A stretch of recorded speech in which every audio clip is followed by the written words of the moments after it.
Hi, family. Good day, good morning, good afternoon, wherever you are. You're on to be unashamed with you. Ami Ebutoyo. My name is Oluwatoyo Sefaloye. It's another beautiful day, another beautiful session. Be Unashamed is a platform for people who have been sexually abused, who are still sexually abused, who will be sexually abused, who have been health challenged, will be and are still health challenged. Be Unashamed gives you a platform, an opportunity to share your story, to speak up, to break the silence, whereby you get a helping hand, you get healing from your brokenness, you get strength and courage for your shame, for your guilt, and whatever it is you're going through. And it's also a platform whereby we help counsel if you're going through, if your challenges are just so overwhelming and you just need an ear to listen, you just need someone to talk to, you need a shoulder to cry on. Be Unashamed is available for you. Okay, so we'll be talking on different topics regarding sexual abuse and the likes. I've talked about the signs you need to look out for, why you should talk, why you may not talk, and the people who have been who possibly will be abused, and who are the possible abusers. Okay, so today I'll be talking about taking responsibility. While preparing this, it occurred to me like this is like finding a purpose. When you take responsibility for your life, you take responsibility. It could be positive, it could be negative. It is whichever one you take or you allow, that is what happens to you. Okay, here I say that most of the things that happen to us most of the times were not our fault and we were not responsible. Also, the blames are most often passed on to us, or not even passed at all because it remained in the dark. I said that because most of the time that is what happened. We have situation whereby your abuser is a relative, is a family member, and when you talk, or when you bring it to the notice of your family members, they tell you to keep quiet. They tell you it's a family thing, you cannot make it public, you cannot make a report, and so it's just swept under the rug. And it remained like that. And then maybe it happened to you when you were a child, like you don't even understand what actually happened, you couldn't even comprehend.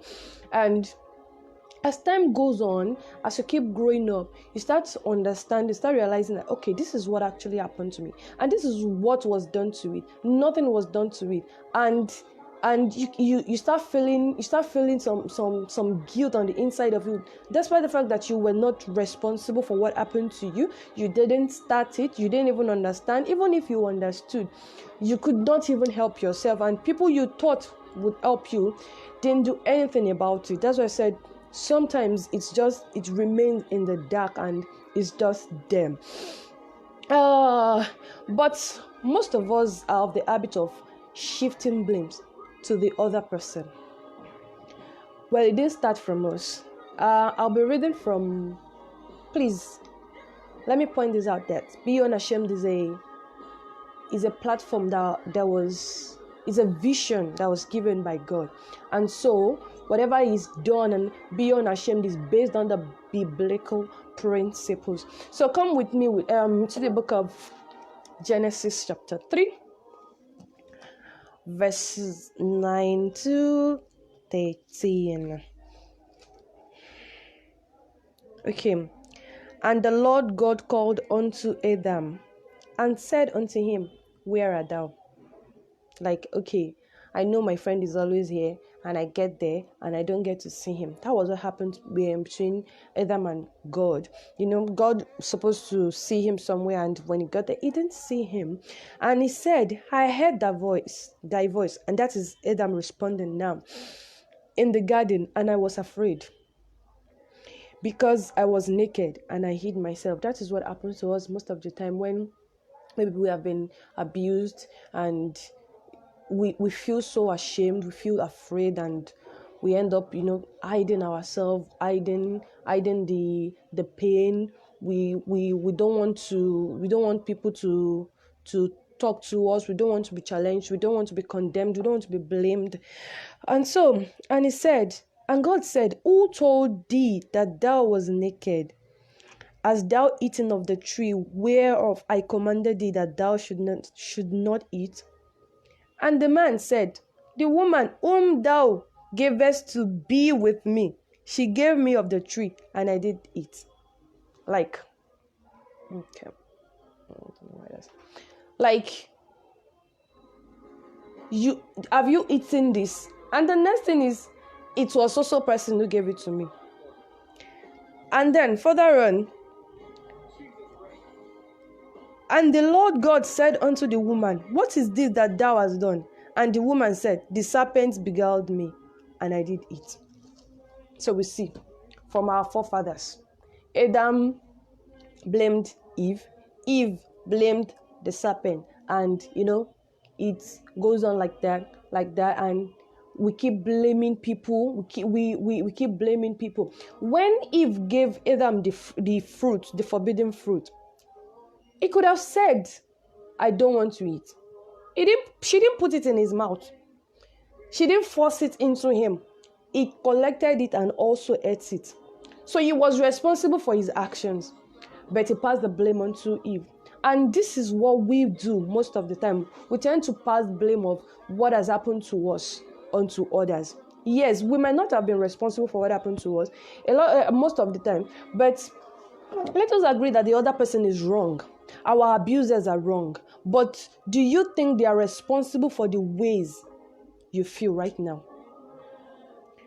Do you think they are responsible for the actions you are taking, or you took afterwards? Do you think they are responsible for the outcome of your life, like maybe in the future or even presently? Do you think they are responsible? They have done what they wanted to do. They've done their own part. It is left to you to make a choice of what has happened and decide what you really want from it. You can decide to sit down. You can decide to just hide away, remain depressed, feel broken, feel rejected when you have not even been rejected, feel condemned when there is no condemnation to you because you are in Christ. Please don't get it twisted. It's not only people who are wayward. Yes, some give the excuse of the way she was dressed. Please, was a baby dressed in a way that she was supposed to be abused? A 2-year dressed in a way that she was supposed to be abused? No. You just keep passing blames and judging people for nothing. Now here, Galatians chapter 6 verse 5 says, for every man shall bear his own burden. And then in verse 7, it says that, be not deceived. God is not mocked. Whatsoever a man soweth, that shall he also reap. You cannot sow a mango seed and then it start growing and you expect to pluck orange just because you desire to drink orange. No, it is what you sow, you will reap. You cannot sow a seed of bitterness in the heart of people. You cannot sow a seed of bitterness even in your own very heart and expect to reap joy. This is it. How long will you remain embittered? How long will you remain angry? How long will you remain unforgiving? How long will you Will you keep blaming yourself? Will you keep blaming people? Will you sit down in one corner and just not get up and not make anything of your life just because someone took advantage of you, took a moment of your life, and then you let the rest of your life just die away like that? Whatever decision or whatever seed you are sowing, they all have their adverse effects. Unforgiveness holds you back.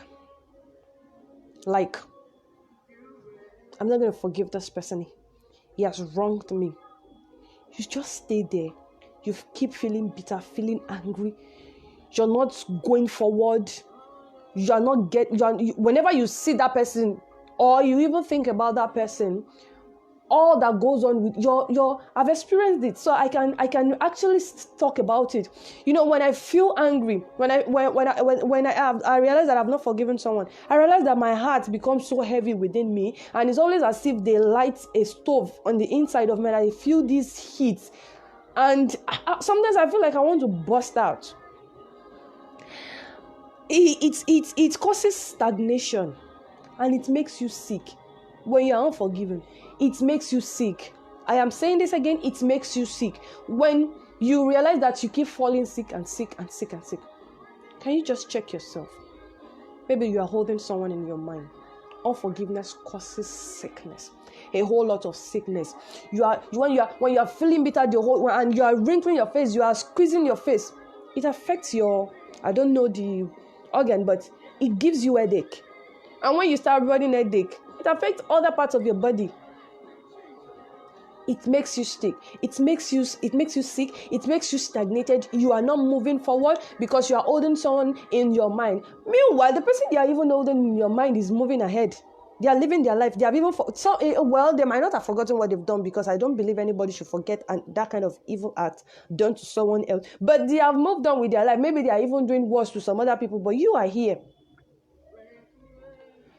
I think I read or wrote something like, the worst thing you can do. Okay, I read a story yesterday about a woman who lost her child, a 19-year-old son, and few months after, her husband of 11 years or 19 years together said he was no longer interested in her and he was in love with a co-worker, and so he left her. And so since then she started drinking, started feeling bitter, started doing all sorts of things just to get back at the husband. And my comment was that everything you are doing, you are only hurting yourself. You are not hurting your husband, because the best you can do for him to feel hurt, if you really want to hurt him, is by getting ahead of what he has done to you, getting ahead of the situation, taking responsibility for your life, live your life and be good, and let him see you and even envy you, not feeling so and looking at you and feel sorry for you, and then thanking his stars like, thank God I left you.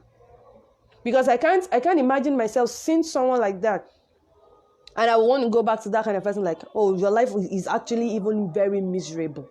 I can't even be with you. I thank God that I left you. But when you are doing so well, when you do not let what has happened to you to affect you negatively, you take hold of it and you use it for your own good. It is not always very easy to move on, right? But one step at a time, you get to where you are going to. Hello, Daddy. You get to where you are going to. And then I listed like bitterness, anger, and forgiveness. So anger makes you to misbehave, to ill-treat people, your loved ones. When you are angry, you don't even know. You don't even know the way you react to people.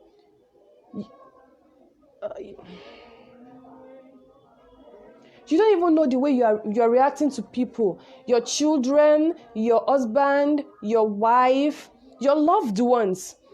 Maybe some people say, okay, someone got me angry at work, and then you come back home and you start pouring out the anger on your children, whether the one that wronged you, whether the ones that offended you. It makes you misbehave. Maybe you even get to work, and then you find out that definitely what happened to you wasn't pleasant, and you should feel bitter, you should feel angry, but you don't have to take it out on others. You don't have to use it to maltreat others. A lot of people, excuse me, and then they grow up reacting to their spouse, like treating them the way they have been treated. A lot of people say when they look at when their husband is having a sexual intercourse with them, all they see is the face of the abuser. If you do not heal, if you don't get past that, that is the way you will keep seeing yourself. That is who you will keep seeing. That is the way your life will keep, just going around. And because of that, also some people will not even be able to raise their children properly. They feel they release their. I read some stories recently about parents who were abused, and then they can't even help their daughters from being abused again, their sons from being abused, because they didn't deal with their own abuse, and so they didn't even understand what to do. They don't know how to handle the situation. They left it unattended to. And then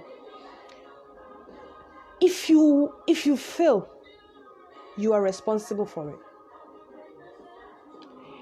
If you die of depression, you are responsible. Nobody killed you.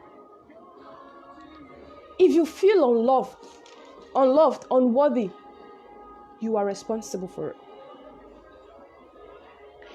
If you feel rejected, you are responsible for it. Either ways too, if you succeed, you are also responsible. If you feel cheerful, if you feel happy, if you feel overjoyed, if you feel, you're also responsible for it. If you feel loved, you're responsible for it. If you feel accepted, if you are progressing, you are responsible for every action you take in your life. It is your decision, not your abusers, not the bad event that has happened to you. You have a decision to make. The Bible in Ephesians 4:26 says that be angry, but do not sin. Do not let the sun go down when you anger. You have a right to be angry. In fact, if you are not angry, I don't know what is happening to you. You should be angry. What has happened to you calls for anger. But you don't have to sit down being angry. You don't have to remain in that anger. You don't have to let it ruin you, ruin the purposes of God for you, ruin your plans. You have dreams. Don't let it die because of what someone has done to you, because of what one perverted soul has done to you. Now, like I said earlier, do not take out your anger on others. Your spouse, your children, your siblings, your parents, they were not responsible for what happened to you. In some cases, I read some stories too, like some mothers, they watch while their boyfriend molests their daughters, their sons. Some no. There was one I read yesterday. The mother knew that the father, that's the child's grandfather now, was molesting her, and she didn't say anything. Later on, when the girl said something about it, she told the daughter that the father had molested her too before, and so there was nothing she could do about it, and so she couldn't even help her child. And there are some situations whereby maybe because of poverty, sexual abuse happened for a lot of reasons. Some, it is not, I wouldn't say it is their fault. I wouldn't say it's not their fault. For instance, there are some people, like, because of poverty, because of what they have to eat, they give their children out for prostitution, just to sleep with someone and bring money home just so they can feed. But that is not an excuse to sell your child. That is not an excuse to ruin the mind of your child, to destroy the future of your child. In such cases, if you see that your parents, maybe your husband or your mother, your father, your grandparents, are responsible for what has happened to you, it still does not matter. Your whole everything that happened to you afterwards, it all depends on you. You are responsible for it, not them. Now it is time for you to either sit there and maybe, and I would like to also say this, that when you don't do something positive with your life, when you don't take responsibility for your life, there is every tendency and possibility that you will still be a victim again. Because you've not been able to handle it. You've not been able to deal with it. You don't know what to do. You do not report to anyone. Maybe if you reported to someone, they did not believe you. You don't have to stop there. There is someone out there who will definitely believe you. Keep talking. Keep speaking. Just keep telling. Keep talking. And be careful who you talk to. Because it is not everybody who wants to listen to you. It's not everybody who wants to believe you. It's not everybody who believes you who will support you. Some will even go behind you to backbite. But you need to speak up. You need to help yourself by speaking out. Take responsibility for your life. The book of Deuteronomy 30:19, which is the anchor scripture for our teaching today. It says, come on. I call on heaven and earth to record this day against you, that I have set before you life and death, blessing and cursing. Therefore choose life, that both thou and thy seed may live. Here, we have been given an option, like a choice. You have a choice to make. You have a decision to take, like you either choose life or death, curses or blessings. It is all left to you. And now, can you see the consequences of your actions? There is like that both thou and thy seed may live. That is if you choose life. And if you choose the other side, your seed will die. Some people may think is the physical death, like die like that. No, you are spiritually dead. Everything on the inside of you is dead. You are just living. They call some people walking corpse, living dead. You are just living. You are not existing. There is nothing about you. And that decision that you have taken affects your children, your children's children, and on like that. Just because you could not make the right decision for yourself because of what someone had done to you. God respects whatever choice we take. It doesn't force anything on us. He said he advised us. God is even saying he advised, he pleads with you, he's telling you, choose life. You can decide to choose anything, but he advised you to choose life. He's not forcing you. Choose life. Okay, now when we say choose life, it could mean like choose to live again. Get a life. Speak up. Find a therapist. Get a counselor. Go to the hospital. Get treated. Get a job. Get married. Have a life. Start all over. It's all worth it. Life is beautiful, but it all depends on you. Life is sweet. It all depends on whichever angle you are looking at it from. God does not force anything on us. Like I said, he has given us a will which makes us responsible for our life. I will also read from the book of Psalm 51. Our father David did something very unique and spectacular there. I would like us to look at it.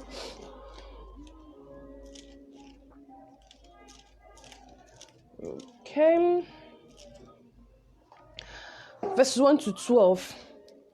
Have mercy upon me, O God, according to thy loving kindness. According unto the multitude of thy tender mercies, blot out my transgressions. Wash me thoroughly from my iniquity and cleanse me from my sin. For I acknowledge my transgression, and my sin is ever before me. There are so many of us that you have done something wrong. You can't even, your pride is what is killing you. You can't even take responsibility for what you have done. Okay, if you, thank you, thanks, sir. Hi, Jay, thank you, thanks, sis. You can't even, okay, if you cannot even come to your fellow human and tell them, okay, I've done this. What about God? Who is in the secret place with you? Who you can just lie down flat, kneel down, and just pour out your heart, just like David did here, and tell him everything you have done. Even if you don't open your mouth to say it, he sees your heart, he sees everything you are doing. So even you saying is accepting that, okay, I've done this, taking responsibility for what you have done. It says, against thee only have I sinned, and done this evil in thy sight, that thou mightest be justified when thou speakest, and be clear when thou judgest. He knows he has done wrong, but now he's telling God, like, okay, I know that I have done this, and I am accepting that I have done this. I'm taking responsibility for everything that I have done. And so I am saying this so that when you want to judge me, when your child comes to you, whatever the child has done, and the child comes to you and say, Mommy, please, I did this. I broke that plate. I know I did it, but I'm just asking. No matter how terrible you feel at that moment, no matter how angry you are at that moment, something on the inside of you will calm down. Behold, I was shapen in iniquity. He's even telling God, like, it is not all totally my fault, though. I know that I have done this, but I'm not totally responsible. I was formed in iniquity, and in sin did my mother conceive me. My whole life started with iniquity. My whole life started in sin. I was born in sin. I was conceived in sin. Behold, thou desirest truth in the inward part, and in the hidden part thou shalt make me to know wisdom. And then he said, purge me with hyssop, and I shall be clean. He has taken responsibility for all he has done, and now he wants to start afresh. He wants a new life. He wants to do something better. And he's asking God to clean him up. And wash me, and I shall be whiter than snow. Make me to hear joy and gladness, that the bones which thou hast broken may rejoice. Even when God chastises us, he does it gracefully. It doesn't destroy us. Hide thy face from my sins, and blot out all my iniquities. Create in me a clean heart, O God, and renew a right spirit within me. Cast me not away from thy presence, and take not thy Holy Spirit from me. Restore unto me the joy of thy salvation, and uphold me with a free spirit. This is someone who has done something terrible. This was as a result of him killing Uriah and marrying his wife. He had done something terrible, and he took responsibility for it. He accepted that he had done wrong. He came to God. He confessed his sin, and now he's asking for a fresh start. Create in me a cleaner, renew.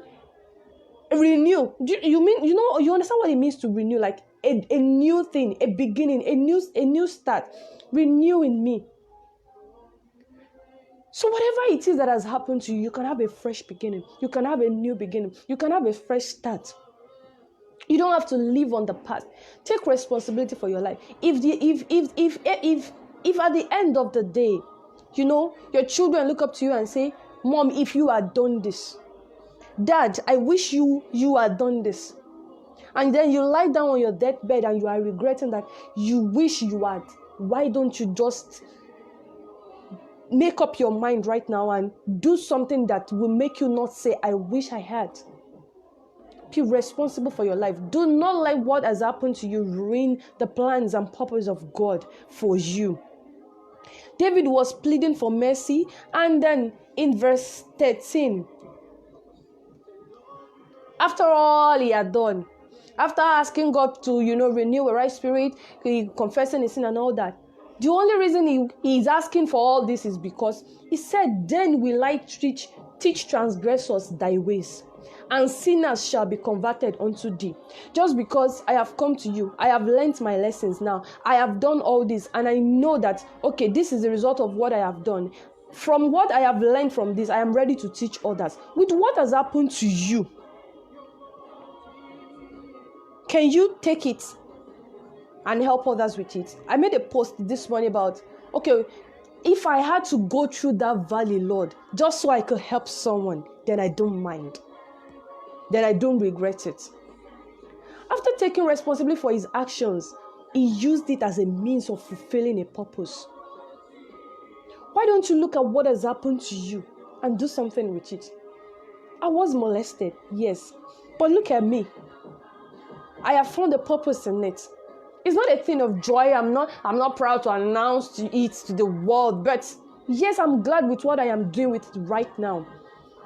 I know how many people has reached out to me. I know how many people I've spoken to. I know how many people I have counseled, who I have prayed with, just because of this little thing that I am doing, that God has placed in my heart to do. But what if I had remained in pity? What if I sit down and I keep blaming the people who had molested me, who had abused me, who had caused me pain, who took away my tenderness? Convert your pain to blessings. Bless other people. Come to yourself like the prodigal son did. Like, I'm not going to sit down like this anymore. I'm going to rise up. I'm going to meet my Father. See, pour everything before God. He will take it all away and He will renew you. He will refresh you. The presence of God is so refreshing. His presence is like heaven. It will make a brand new start with your life. But all you have to do is take responsibility for it. Do not let someone else's mistake ruin everything that God has planned for you. All your dreams, don't let it be wiped away. Thank you. Change your mindset. Renew your mind. Change your belief system. Believe that all things work together for good to them that love God. Thank you once again for today, for joining me. Thank you all for your comments. If you have questions, if you have contributions, if you have comments that you still want to add, even after this session, you can still drop your comments. I will attend to it. And then do not forget to subscribe to my YouTube channel. If you find this video educative enough, please do not forget to share. If you know you have someone who needs to hear this, who needs to get out of that shame, that guilt, that brokenness, do not forget to share. Do not forget to invite someone again next week. I'm sorry, this was supposed to be yesterday, Tuesday, 1 p.m. But due to some unforeseen circumstances, I had to shift it to today. But thank you all for joining. I believe that there is always a purpose for something, for a thing, you know. It didn't happen yesterday, it happened today, maybe for you just to be here today. So see you next week. God bless you. Do not forget, take responsibility for your life. Whatever happens, it is your choice.